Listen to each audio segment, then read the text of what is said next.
Bismillahirrahmanirrahim. Alhamdulillahirabbil alamin. Allahumma shalli ala Muhammad wa ala ali Muhammad. Assalamualaikum dan Jumaat Mubarak pada semua. Alhamdulillah kita dapat berjumpa lagi setelah sekian lama saya tak dapat buat video because of my health. Alhamdulillah sekarang dah agak sembuh. Okey, kita lupakan soal itu. So hari ni saya nak share sikit tentang kita buat tambah-tambahan untuk refresh, mengingatkan diri kita sendiri. Okey, kita ni manusia, kita masing-masing Allah berikan ilmu pada setiap manusia, walaupun orang kafir, orang yang tidak ada pelajaran, orang yang tinggal dalam hutan, setiap manusia itu Allah berikan mereka ilmu dan ikut kapasiti mereka, batas limit mereka, kerana tidak semua manusia tu dapat menerima sesuatu tu dengan mudah, cepat, ataupun dapat memahami sesuatu perkara tu dengan cepat. Perlukan proses dan kefahaman lebih dalam. Jadi kalau kita lihat tentang orang-orang yang tidak punya ilmu, orang-orang tinggal di dalam hutan, kita mungkin pandang mereka tu sebagai orang yang tidak punya pelajaran. Okey, tapi kita tak boleh memandang mereka rendah, kerana orang-orang itu punya ilmu yang kita tidak mempunyai. Contoh seperti mereka berburu, panjat pohon, panjat pokok, ambil buah, dan mereka punya ilmu dan mereka tahu pohon apa yang boleh dimakan, pohon apa yang tidak boleh dimakan. Sedangkan kita tidak punya ilmu, walaupun kita graduate university ataupun PhD ataupun apa, kalau kita tidak belajar jurusan sains, kita tak akan tahu. Sama juga dengan orang yang tinggal di dalam hutan membuat rumah dengan bahan-bahan alami daripada pohon-pohon ataupun tanah. Itu juga orang-orang yang PhD, doktor yang tahu sains, tidak punya ilmu untuk belajar sesuatu tentang pembinaan rumah dengan peralatan alami. Jadi apa yang saya nak sampaikan kat sini tentang ilmu, setiap orang tu punya ilmu ikut batas kemampuan mereka. Seperti Nabi Isa alaihissalam. Nabi Isa alaihissalam pernah bersabda pada kaum dia, dia kata ada lagi banyak perkara yang dia ingin sampaikan, tapi dia tahu kaum dia tu belum lagi boleh menerima. Waktu itu belum lagi boleh menerima. Jadi dia kata akan datang satu waktu ada Nabi akhir zaman, itu Nabi SAW, dia akan meneruskan. Waktu tu dia punya waktu Nabi Muhammad SAW Allah utuskan di dunia ini. Waktu tu, zaman itu, manusia punya pemikiran tu dah makin matang. Okey, cara penghidupan, cara mereka berjual beli, berdagang, travel dan sebagainya. Jadi sebenarnya kita boleh menasihati seseorang, kita boleh menyampaikan dan memberi saran pada seseorang, tapi the most important thing, kita harus faham situasi orang tu sebelum kita memberi saran atau nasihat. Apabila kita memberi saran atau memberi nasihat, walaupun perkara itu satu kebaikan bagi kita dan bagi Allah, belum tentu orang itu dapat menerimanya, because dia belum lagi sampai ke tahap itu. Itu yang pertama kita harus fahamkan. Yang kedua, kita harus fahami situasi orang tu sebelum kita memberi saran. Apabila kita memberi saran tanpa mengetahui seluruh situation seseorang itu menunjukkan kita ada sifat sombong. Kita merasakan diri kita ni lebih pandai, lebih mengetahui, lebih smart, lebih punya ilmu. That's why kita memberi saran seolah-olah orang ini tidak tahu apa yang dia ingin lakukan. Seperti yang saya pernah share dulu, ada yang katakan aku lagi diuji, lagi susah ni. Kita terus berikan saran, kenapa kau tak nak cari kerja? Mungkin kau boleh doa ini, mungkin kau boleh zikir ini. Kita keep on giving saran dan share ilmu tanpa kita memahami apakah orang ini mungkin dia sudah lakukan itu semua. Mungkin problem dia, keyakinan dia pada Allah tu belum lagi setinggi apa yang orang lain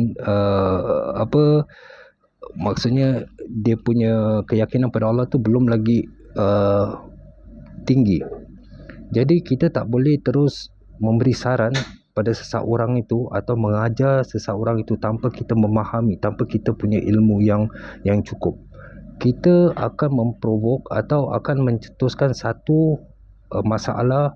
Mungkin orang yang tidak boleh terima dengan saran kita itu akan merasakan kita ni seperti memandai-mandai, menunjukkan kita ni lebih pintar, sedangkan kita belum lagi faham the whole situation.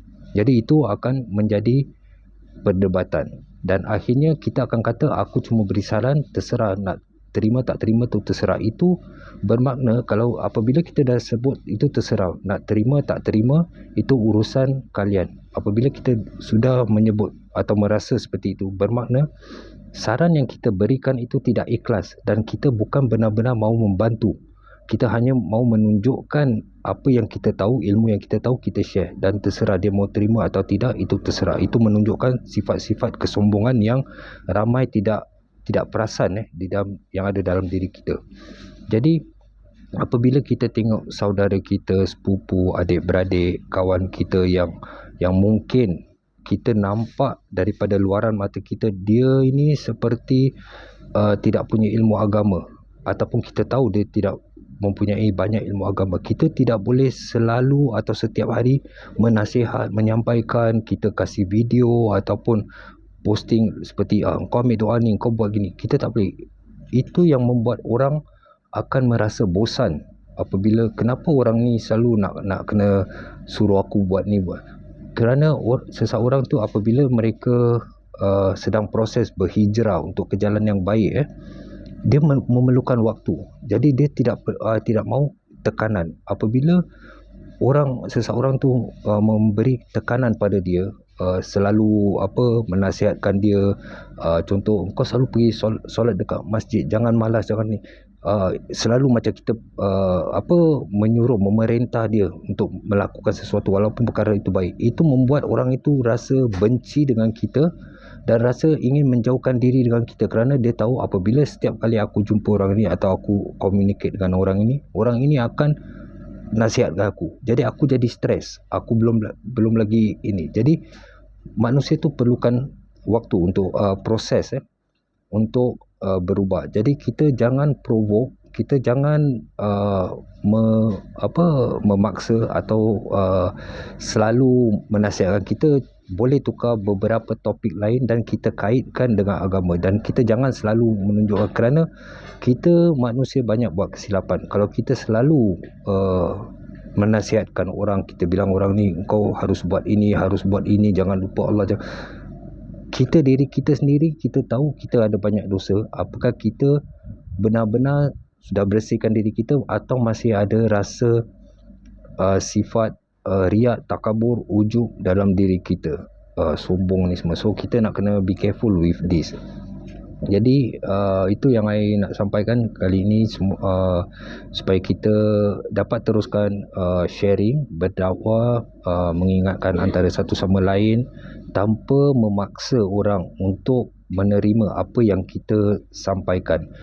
Kerana orang-orang itu apabila sampai waktunya, Allah tahu kapasiti dia sampai bila dia boleh terima, dan Allah akan beri dia hidayah insya-Allah. Kita hanya doakan, tapi kita jangan terus-menerus memaksa ataupun merendahkan orang itu. Jadi jangan sampai orang itu merasa dirinya terlalu rendah, terlalu fakir ilmu, sampai dia rasa bosan dan dia berhenti daripada berhijrah kerana perbuatan kita.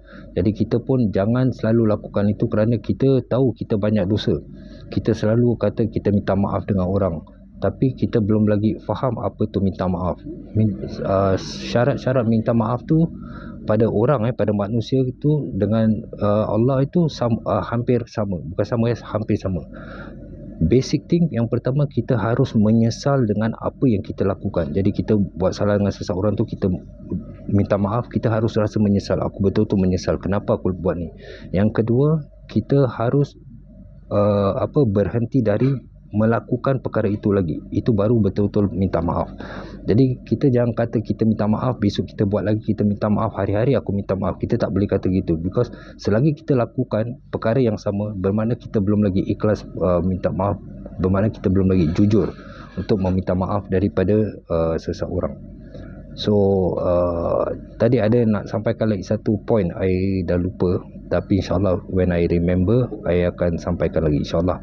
Semoga kita sentiasa di dalam rahmat dan lindungan Allah. Semoga Allah selalu membantu kita untuk menjadi hamba-hamba Allah yang taat pada perintah Allah dan perintah Rasulullah, dan juga menjadikan kita orang-orang yang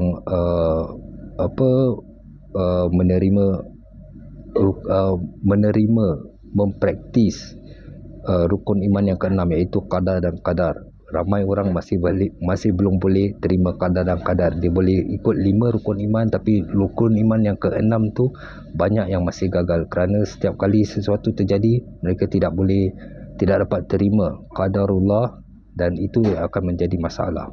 InsyaAllah. Semoga kita jumpa lagi insyaAllah. Assalamualaikum warahmatullahi wabarakatuh.